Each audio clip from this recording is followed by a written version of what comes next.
Do you know what's nice? The very last thing we talked about when I last did this with you, which was 4 years ago. I was never going to do another one of these with you again. Ever again. Didn't want to ever see me again. Next Goal Wins. I was talking about Next Goal Wins. Yeah. I actually haven't. I wasn't lying. But well, it was so nice because you were talking about almost like a process that you have where you'd filmed it, you'd done a rough edit, and you were like, oh, I need to leave this. And then you kind of went away and came back and went, I'm really proud of this. Yeah. And you should because it's brilliant. Wait, were we talking when I was doing Thor? Yeah. Wow. Yeah. Time, huh? 2019 I shot this. That's 4 years ago. Wow. Best things are worth 4 waiting years for. ago. This month is when I started. I felt like I was straight back into your world reminding me of when I watched Hunt for the Wilder People the first time. This brilliant thing that you do of marrying drama and comedy. And I just had such a great time at this film. Oh, lovely. Just that's always been, the thing I've tried to do with my films is have a balance, and when once the films are done and they come out and you watch them, you realise, oh, okay, well, I do like that. I like that tonal shift and like that balance. It's just nicer, I think, to see like a comedy with some sad bits or a drama with some jokes, and that's life. And this is your hat trick of appearances on Soundtracking. Couldn't have planned it better. Get rid of it. Yeah! It is. The doc. When did you first see the doc? What was your connection with the story? Was it through the doc, or did you know the story anyway? I did not know the story, and Kathy, who produced Jojo Rabbit with me and Hunt for the Wilder People, he sent me the doc to watch, and it was exactly what I needed to see at the time. I just wanted to. I was a bit homesick, and I was looking for some new project to do, and it was just the idea that it was a true story, and it hit all the beats of a great sports film, even though it was true. An underdog team down on their luck, and then a really special player that they have in there, Jaya. Then Thomas, the disgruntled, down on his luck coach coming in. It just had all of those elements that we're used to in other films, but just the idea that it was true just blew me away. And also for me, I wanted to see. I always want to see more Polynesians on film. Absolutely. And to be able to go home after doing Thor and Jojo Rabbit overseas and being out of my country and out of the Pacific for a long time, wanting to go back home and get back to my roots. But also that entire Polynesian culture that is just rich in this film. The music in particular as well. Everything from there's some really beautiful kind of, I guess, traditional music that's in there. There's apologies for my really bad pronunciation. No, because I'll get it wrong too, because it's Samoan, it's not my language. Now, Mati Lagona, the 5 stars and things like that in there, and also the way you use the haka in there as well, and how that bleeds into the cues and all that kind of stuff. It's kind of just rich in there as well. Was that, I guess, the essence of the emotional element to the film, of what you wanted to get out there, of this beautiful culture that you wanted to celebrate within this film? Yeah, and I wanted to celebrate it in a way that it felt authentic to Polynesians, right? So we're very self-deprecating. We like to joke and poke fun at ourselves. So there are lots of things in there. I think even still on the surface, some Western audiences, and rightly so, they should be respectful of Indigenous cultures and stuff. But I think maybe they might.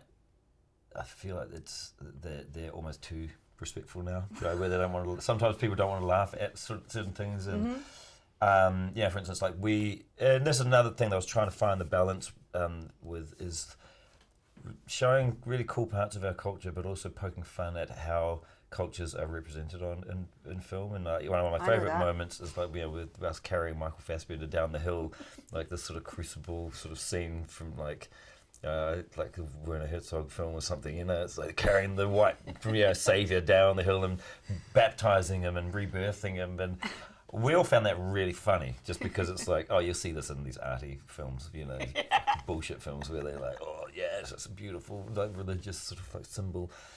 And we just thought, this is a really funny thing. This useless idiot is like fainted on top of the mountain that he made everyone climb, and they once again have to drag his ass down to wake him up. And so that that sort of stuff we find funny, and also it's interesting to see whether or not people like. Because I still think it's, even though on the surface it was a bit of a joke, it's a beautiful shot. And that moment is actually really lovely. And when you do put the hymn in and you do have like the priest doing his voiceover, it starts to take on this new meaning. It starts to actually become quite beautiful and meaningful. Yeah. And so now I'm conflicted. I'm like, oh man, the thing I was making fun of, and now think is really cool and making me beautiful. cry. And, yeah. Being Scottish and just constantly seeing, Scots represented either kind of fighting or pissed is kind of like, it's nice to see when you kind of have that full roundedness of people and what they're all about and how beautiful they can be as well. The script is so funny, and you've worked, some of those brilliant cast in this film you've worked with before. Rachel, for example, that line she says where the drawing of boobs is a gateway to the real thing. Yeah. And I'm like, it's just proper belly laughs at moments in this script, and there's such a beautiful familiarity there with you and some of these casts. I wondered if you really encouraged them to play with the script, or how that kind of worked with these characters. Yeah, I think with every film, I always encourage certain people to play with the script and to go off script. Yeah. And some people, when I haven't worked with them before, I'm a little nervous about their ability to, because some people often want to improvise on set, and it becomes pretty clear pretty fast that they don't know how, or they're not good at it. And so, I'm always a little wary of saying yes to everybody. But if I recognise they've got an ability to manoeuvre around that, then I can start to have fun with them. But Oscar certainly and Rachel are both really good at it. And then, I guess to my surprise, it's because I'd never worked with him before, and I'd only seen him do dramas. Yeah. But Michael is one of the funniest people I've met, and on screen he's hilarious and a great improviser. Yeah. I want an Ace spin-off, please. And so Dave Filoni is one of the greatest, funniest guys I've ever met, and I've known him for maybe, almost 30 years or something. Wow. And and he's been in a lot of my stuff, and he's someone I just adore and want to keep working with. I think that's testament to how brilliantly you've written these characters, is that you want more of them. There are so many of them that I go, it'd be great if a spin-off of this one and that one sort of thing, because you've given them something to really portray and to really fill out and to really inhabit. And so as a film fan watching it, you believe them and you're on those different journeys with them as well. It's just fantastic to watch. Really, really is. The idea of when there's something that's true, that's real, so this is a true story, but you want to make a feature film of it, and there's a doc there as well, you still want to have your creative license of doing your thing, and it's got to work. So how much do you rely on the source material and the real situations and things, and how knowing that line to cross when it's your thing as opposed to it being the real thing? Well, I don't think I rely too much on the source material, or at least I'm not... I sort of leave it behind a lot more on most of my stuff. Of course, with Jojo Rabbit, I didn't go back to the book again. I just wrote what I remembered from the things that I really took on and loved. And with the doc, I watched it a few times. I thought, okay, I know what we want from this, and I want it to feel a certain way. But in order for me to make it my own, I've got to just abandon the truth, and you've got to stay true to the sentiment and the feeling and what the film is actually about. It's about family, and it's about those people coming together with this common goal, which is to score a goal. And so that was the main thing, really. And then we had Mike and Steve who made the original doc, and they came down and they were really helpful in just terms of giving us some factual stuff about links to things which, again, some things just didn't fit into the movie, and other things were really helpful for us. And then having Jaya as well, to give some, just some insight into her experience.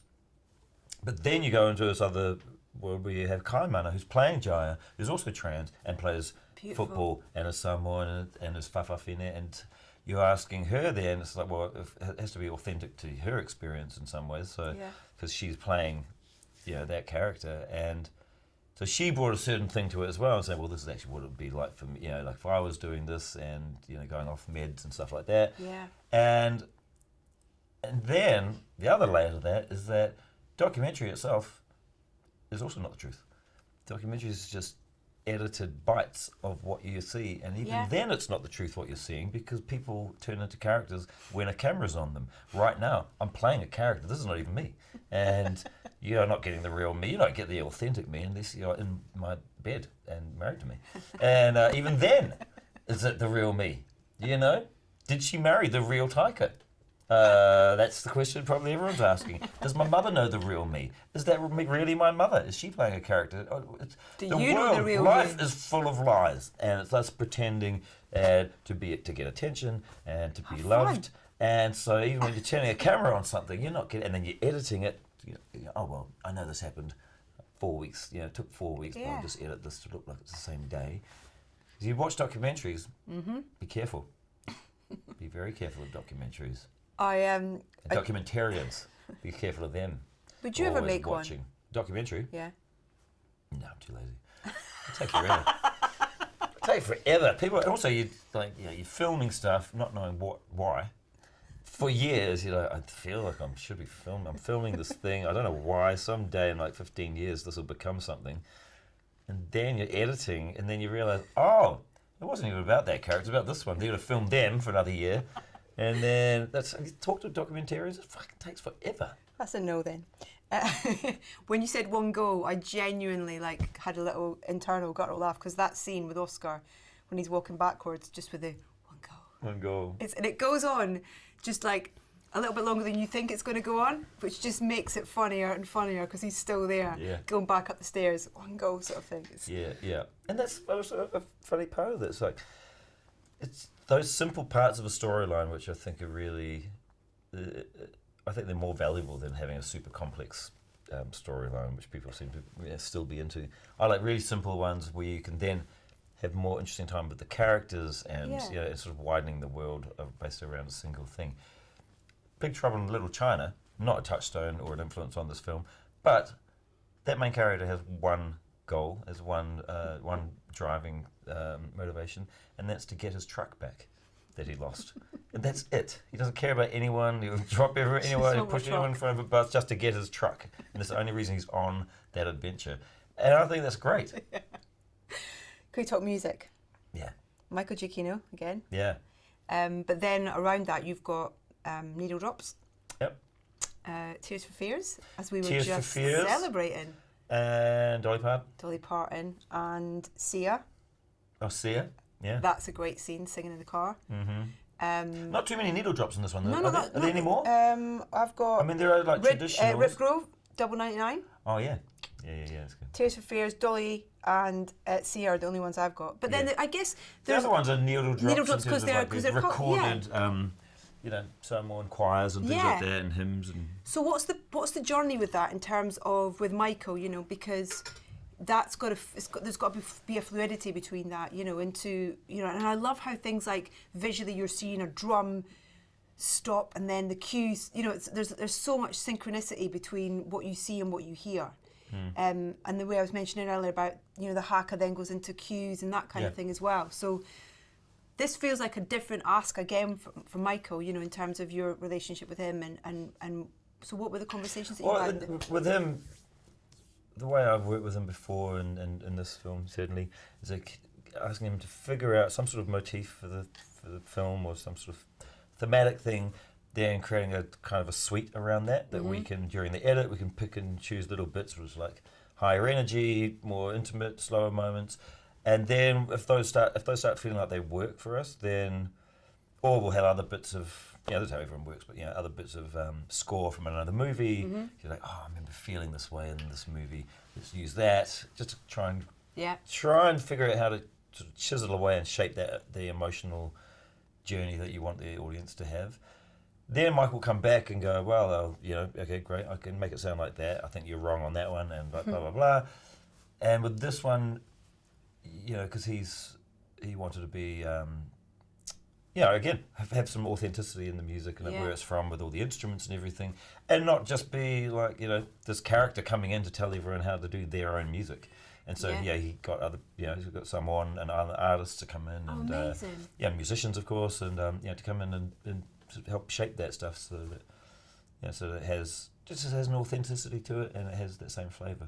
And with those kind of, the hymns and the kind of traditional Polynesian music, was that connections that you had with some of those? Or no, I'm not a religious person. I never went to church, so I really did not like going to church when I was a kid, and I'm one of those people who's got a real hang up about the church and places like the Pacific, and yeah, of course, it did bring some. I'm sure something good.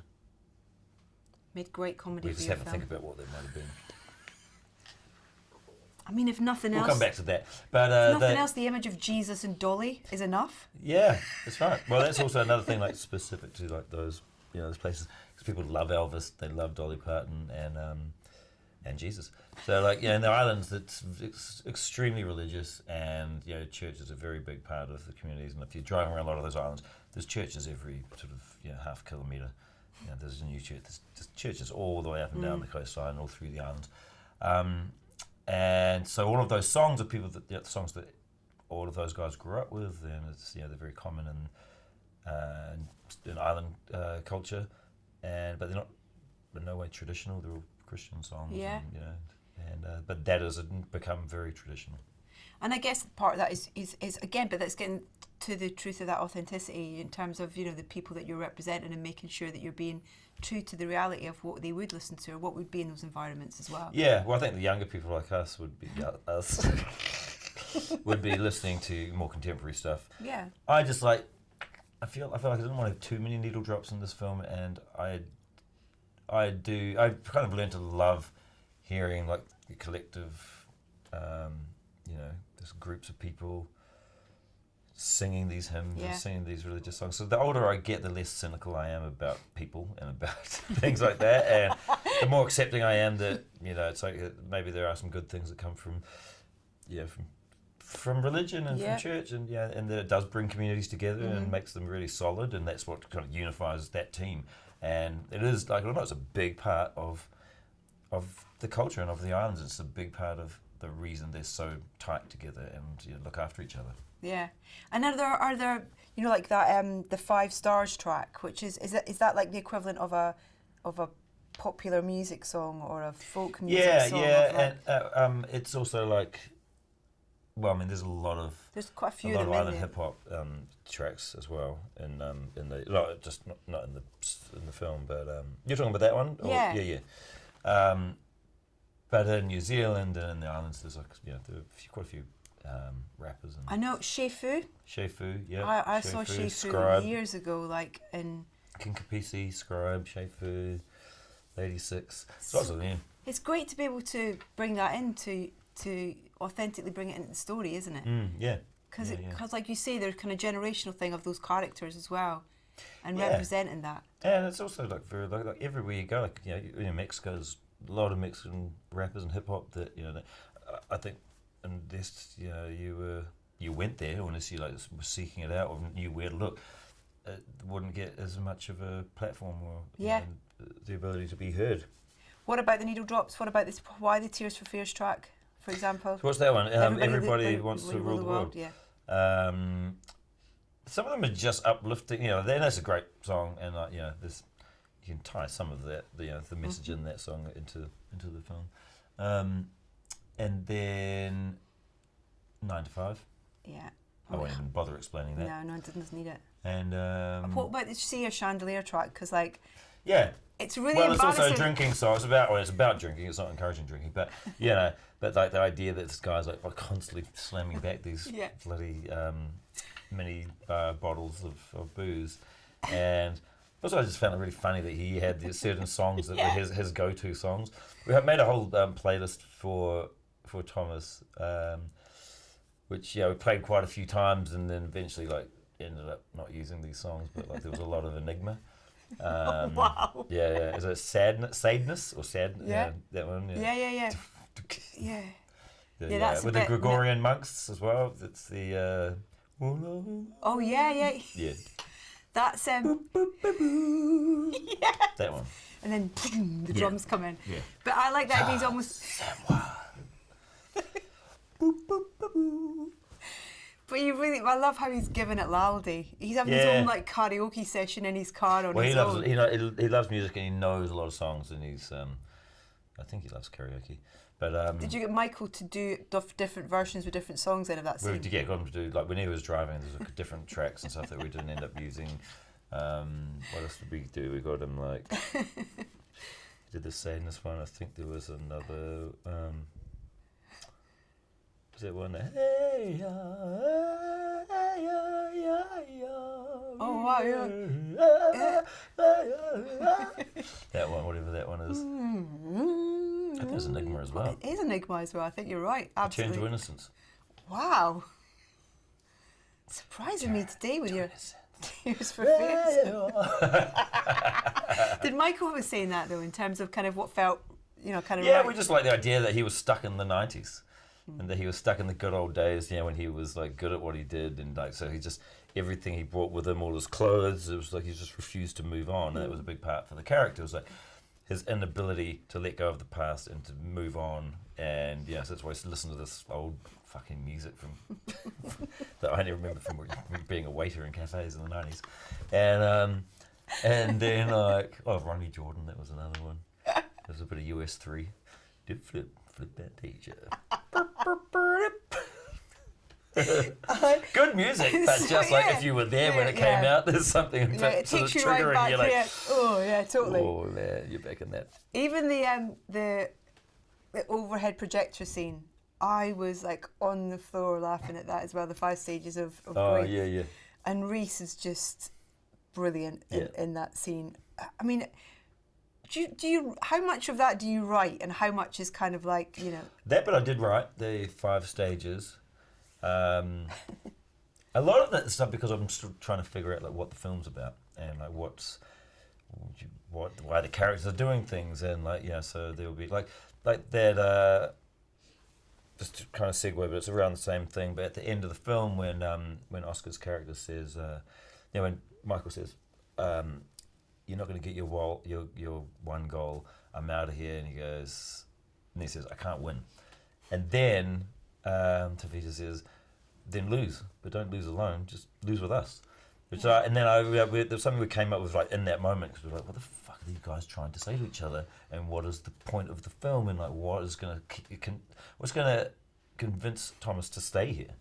And the idea of like you're running away from losing. Yeah. And it's like, well, if you just turn around and accept that we're all losers. Yeah. And you don't have to be alone when you do it. And celebrate. Yeah. Then it's like, it takes the pressure off. So little moments like that happen where you're like, oh, you start to understand when you're more in the moment rather than typing away on the page.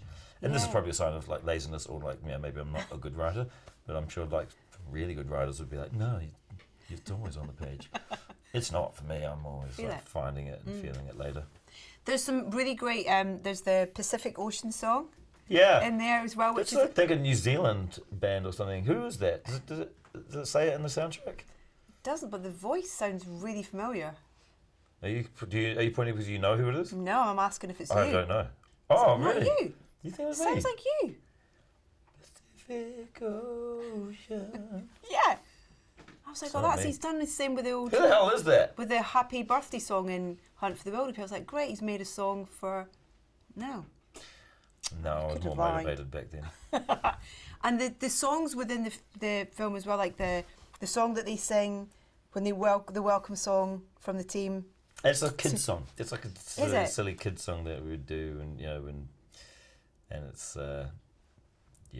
it was just poking fun at this idea that like they hadn't organised anything, and the big welcoming song is the one that because often especially in New Zealand, like if you're at various places and you're not from the same tribe or anything, and someone says, okay, what song are we going to sing, or what's the haka are we going to do for these guests or for this one moment, and it's hard to find everyone who knows the same things all the time. And so it's so often you're like, oh, do you remember that one we did when we were 6? Should we just do that one? Okay. So it's really weird, so that's why they did that. And the haka? Yeah, the Siva Tao is what they call it. Sorry, yeah. No, that's right. And that is, that's one of their traditions, and that they do that before, the Samoan team does that before rugby games as well. And so again, I think it's just nice to show culture whenever you can. But for people who don't know what that is, in terms of, well, people often think with haka from New Zealand and things like that it's a big, that's always, they always say, oh, it's the war dance, which is something you would never say. You would never say war dance. It's like it's a westernized idea that they would give to make it sound, just to give the sort of noble savages the sort of air of like, oh, they still like believe in challenging their opponent and war and like scaring them before stuck at the part like. But it's just tradition, but there are hundreds of those songs and hundreds of those dances, and most of the time they're to honour people. And so it's actually to do something where it's like, yes, it's lay down a challenge, but it's not like, oh, we're going to kill you in a game of football. It's like, you know, it's also honouring people for turning up to this battle or to this, you know, to this challenge. So they have a lot of meaning in this, and for the most part, it's about honour. It's lovely in the film how even there's a journey of that, you know, in terms of how that performance starts off with the team to how we see that at the end. That's because that's a kind of really little moment, but it's really powerful. And it's kind of like, oh my God, they're all on the same page. They're all there together, and they're all kind of really proud. Whatever happens, happens, kind of thing. That's Well, that's another great thing as well, like just discovering that pride. And it's not necessarily it's not Thomas that necessarily gave that to them. I think it's just the idea of him kind of believing that, there's something that this team can do when no one's believed in them before. And some of it's just like a little thing where you're like, oh, someone turned up for us. So, you know, we can now... It gives us a little bit more pride, and that we can pick ourselves up and actually, I love as well when you know it's a real story and you get those tiny little moments at the end of the kind of real things. Oh, I know, and I've always loved those. Have you? I wasn't sure if I was ever ever going to put them in, like just the real footage and stuff. And sometimes when you watch those and the person looks nothing like the person, you're like, well, how the hell was Brad Pitt playing Martin Luther King in this thing? What the hell? They look nothing alike. So, so like there's, that stuff I was like, oh, I don't know. It's like, oh, where are they now kind of things as well. You're like, and then it's sort of, but I'm so glad I just loved seeing it because it's also, there's so many elements of the film that are true, but seem unbelievable. You know, like the idea of a trans player being accepted in the team and playing and helping the team win, and then they've never scored a goal and winning, and then like all the training practice, all the little things in the training that they were getting up to. Yeah, the jumping over the head. Yeah. And I think just showing some of those things that actually happen in real life and showing those characters, it just helps for people to go, oh shit, this is real shit. Have any of them seen the film? Yeah, so the first people I showed were in American Samoa, and so I took the film there, me and Ian Morris and Oscar Kitely, and we went to the island, and the community came in, and we screened the movie, and a few of the players from the original team were there, and Jaya was there, she organised it all, so it was really cool. And it's also just like the thing you do, is you have to take it back to where it came from and show the people, and were you nervous? Hopefully get their blessing. Can you imagine that if they're like... You're on a little dance at the end. If you show this to anyone else, we'll kill you, Taika. You're not leaving the island. Yeah.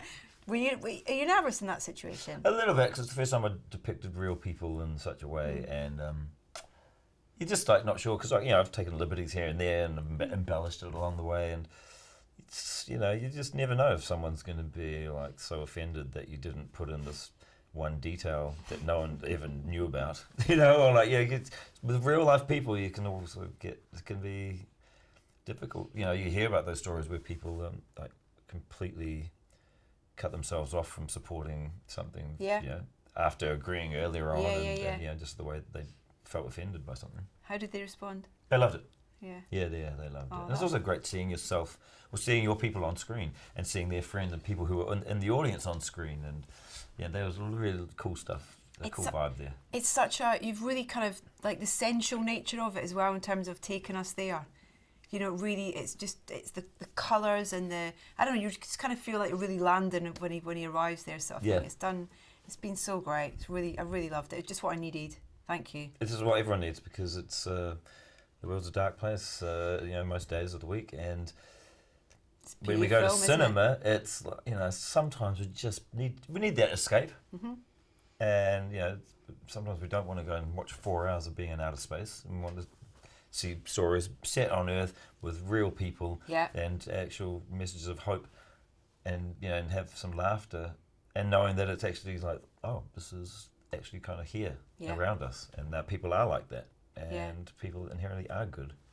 With sore cheeks after laughing so much, just the best ever. What's next? Do you know?